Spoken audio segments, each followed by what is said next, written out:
اردو ادب کے اوراق میں ایک نام ایسا بھی ہے جسے شہرت کی بلندی کی نہ تمنا تھی نہ اسے حاصل کرنے کی کشمکش۔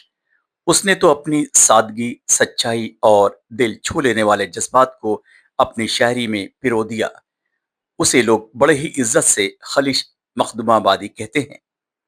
اخبار زرین کے مرکز تھے وہ۔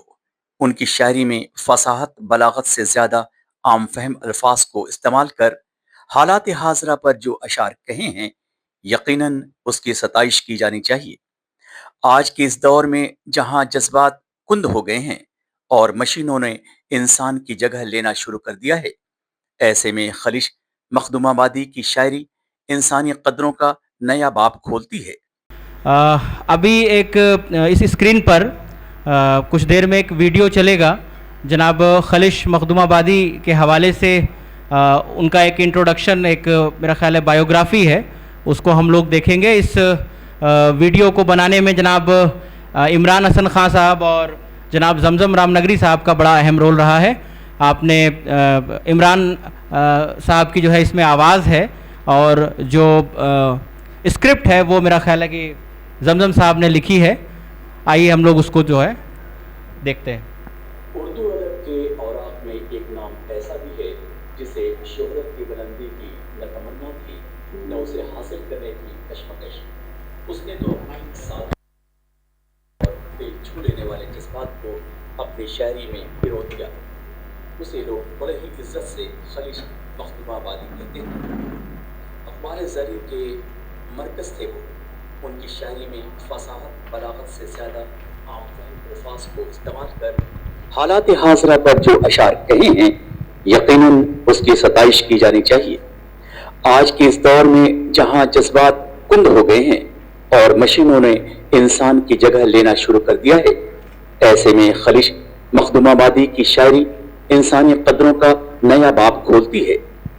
انسان میں ذہنی ہم آہنگی کیسے ہو، اس کی مایوس زندگی میں آشاؤں کے دیپ کیسے جلیں، اس کے لیے محترم خلش صاحب نے بے انتہا کوششیں کی۔ آج وہ اس دنیا سے رخصت ہو چکے ہیں۔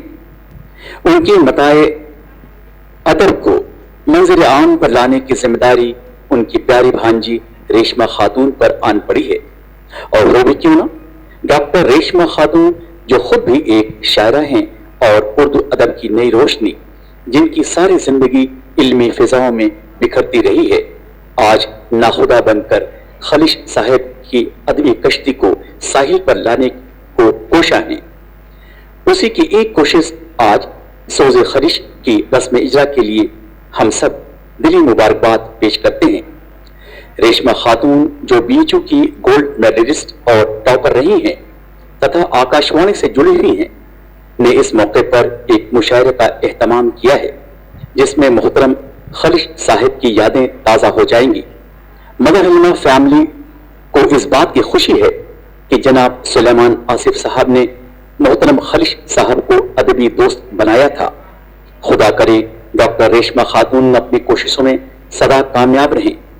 آج کی اس ادبی محفل میں جن ستاروں کا ذکر لازمی ہے وہ ہیں ہندوستان کے مشہور پروفیسر آفتاب احمد آفاقی، پروفیسر نسیم احمد، ڈائریکٹر نعمان حسن، ڈاکٹر شمس عزیز، جناب عابد ہاشمی، احمد اعظمی، زمزم رام نگری، سہیل عثمانی، اطہر بنارسی، ضیاء احسنی، عالم بنارسی، عاشق بنارسی، شمیم غازی پوری، روشن احمد روشن، رضوان بنارسی، قسیم الدین قسیم، عبد الرحمان نوری، سریش کمار اکیلا، ڈاکٹر عشت جہاں، اظفر بنارسی، دانش اقبال اور نسیم نشا۔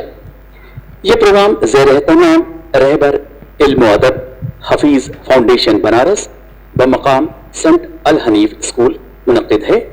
اس رسم اجرا کی ڈھیر ساری مبارکباد آپ سب کو۔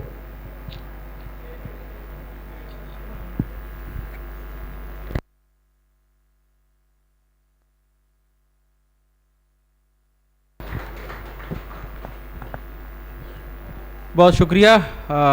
بایوگرافی کم ہمیں لگتا ہے یہ پروگرام کے تعارف کے حوالے سے یہ ویڈیو رہا ہے۔ بہرحال بہت شکریہ۔